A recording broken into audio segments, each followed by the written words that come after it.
Good day, my name is Dilayemi Bo. Thank you very much for stopping by. You are on to another edition of Export Hack. Today we are hacking into another solid minerals called tin. Tin ore. Tin ore. Tin ore plays a vital role in various industries around the world. This versatile metal boasts valuable properties and diverse applications, making it a sought-after resources. It primarily consists of cassiterite, that's zinc, tin oxide, a naturally occurring oxide containing 78.8% of tin. Cassiterite typically appear brown or black, reddish brown, occurring in massive or granular aggregate. Malleable, ductile, silvery white metal, and low melting point, and good corrosion resistance. It's found in Plateau State, it's found in Kano State, it's found in Plateau State from Bukuru, Jos to Mambila Plateau, and then in Kano, Ringim, Ningi, it's found in Bauchi, Nazarawa, and different parts of the country. The specification for many buyers ranges from 50 to 70% in terms of purity, that many buyers want 50 to 70%. Low level of iron ore is expected. Low level of sand silica is expected. And other elements are preferred low level because high level increase processing costs and reduce marketability. The size and processing, all distribution and processing steps include crushing and screening to be able to improve its marketability. I've said this severally. If you are exporting minerals, ensure it's crushed to sunlight if you want to get value. Application. Primary application of tin ore is in tin alloy used to join metal due to their low melting point and excellent flow characteristics. So used in soldering, tin plate, tin sheet coated with tin, steel coated with tin rather, is used for food packaging due to their corrosion resistant and aesthetic appeal. It's also used in semiconductors, printed circuit board, and other electronic components. Alloy element in bronze, enhancing its strength, and other applications include chemical catalysts, specialty coating, and the likes. Now, let's go to the potential, the market demand for zinc and for tin. Market demand. The demand is 1.2 billion.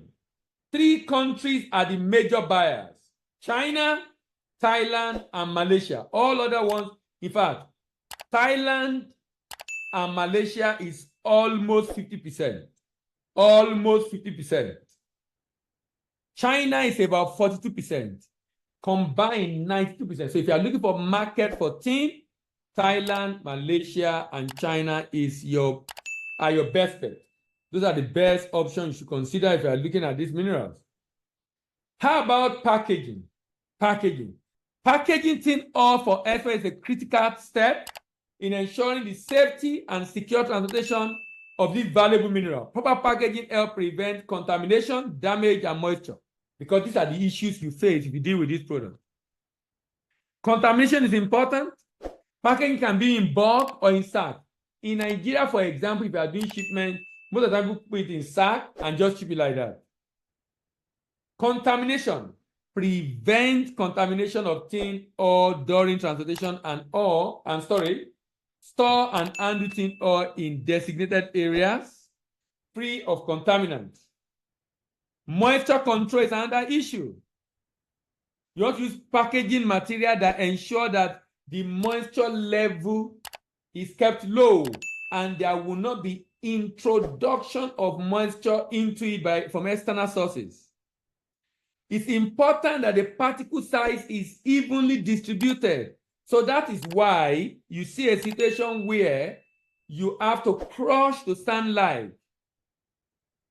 You also need a material that can suppress dust in transit, so that when it is packaged, it can suspend dust. It can prevent dust from entering while the goods is transit from loading to the port or to destination. It's also important to secure the cargo. Very important because of the valuables that there. So you want to use a tamper-proof material. In fact, if you are doing bags, the bag should be completely sealed. I mean, you can use machine to seal it so that people cannot be able to open it in transit and even change what is inside the bags. In terms of what will fit a container, it's important to know that if you are using container shipment, you can put up to 25 tons, 26 tons in a container. But like I said, a number of minerals are typically for bulk shipment. Let's move on to documentation. Just like any other mineral, commercial invoice, packing list, bill of lading, in rare cases, facility certificate, and certificate of origin are required by the buyer in the buyer's country. In addition to this, health certificate, particular certificate of analysis to check the purity. Remember, the purity should be 50 to 70. Purity level, because that's what the buyer is paying for. If the purity level is low, some buyer will still buy, only that they will buy at a lower price. Remember, you do your export declaration using NSP in Nigeria. You clear through custom with SGD and CCI. And of course, you will need a mineral trading license to be able to trade. And if you have issue with if you don't have that mineral trading license, you might if you don't have mineral trading license, you might not be allowed to do the shipment. So I would recommend you get a mineral trading license. Let's look at the pitfall before we end this particular broadcast. Exporting tin ore may encounter common quality issues that can impact market acceptance and overall value of the product. These issues can raise and arise at different stages, including mining, processing, handling, and transportation. Mitigating these quality issues is essential to ensure that tin ore meet international standard. You will notice, if you have been following this series, notice the consistent issue with solid minerals: impurities, moisture. Impurities, moisture. Presence of iron, silica, sulfur, and other minerals. So apart from purity, issue of moisture. Like I said, purity, moisture. Purity, among other things. And the fact that the size must be uniform. The fact that the size must be uniform. So crush the size before you test it, and that should influence how much you are paying for the product. If this video has been of benefit to you, give it a thumbs up. If you want to get the full understanding of all that entails a number of things I cannot talk about, if you want to keep the ship video short, you can get the Export Act for tin ore. If you are new to our channel, subscribe and give us a thumbs up. My name is Dele Ayimibo, and I'm your export doctor, and I'm signing out.